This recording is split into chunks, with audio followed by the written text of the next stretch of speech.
আলাইকুম, আমন্ত্রণ জানাচ্ছি কিশোরগঞ্জ নিউজ টিভির পক্ষ থেকে। আপনাদের সাথে আছে আমি আতিকুল ইসলাম ইমন।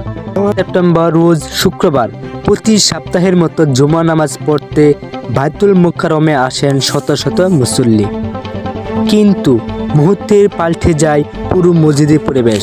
আল্লাহর ঘর নামাজের স্থান পরিবর্তন হয় সংঘর্ষের স্থানে।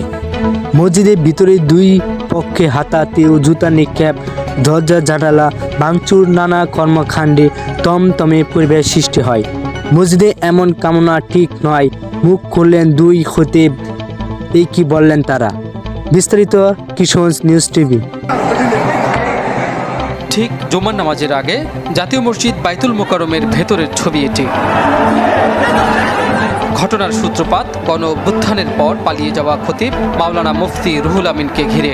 নামাজের আগে তিনি ও তার অনুসারীরা বর্তমান খতিব ডক্টর মুফতি ওয়ালিউর রহমানের বয়ানের সময় তার মাইক কেড়ে নেওয়ার চেষ্টা করলে শুরু হয় বাকবিতণ্ডা, যা এক সময় রূপ নেয় সংঘর্ষে। এই রুহুল আমিন সহ আওয়ামী লীগের পান্ডাদের যদি বিচার না হয়, বাংলাদেশের তৌহিদি জনতা প্রয়োজনে আরেকটা যুদ্ধ করবে। আওয়ামী লীগের পেটুয়া ইমাম উনি তার ক্যাডার বাহিনী নিয়ে এসে মসজিদের খতিব সাহেবের উপর হামলা করে। নামাজে দাঁড়াবে বা খুতবা দিবে, এই মুহূর্তে ওনাকে সরিয়ে উনি বসে গেছেন চেয়ারে। পরবর্তীতে আমরা ওনাকে বসাইতে চাইছি, আমাদেরকে বেধড়ক ফিটাইছে এই ছেলেগুলা। সাবেক খতিব সে পলাতক ছিল, সে আজকে আওয়ামী লীগের প্রেতাত্মা রূপে আবারও আমাদের মধ্যে ফিরে এসে আমাদের বাংলাদেশে অস্থিতিশীল করার চেষ্টা করতেছে। দুই পক্ষের হাতাহাতিতে আহত হন অনেকে। মসজিদে এমন বর্বর কাণ্ড কিছুতেই মেনে নিতে পারছেন না মুসল্লিরা।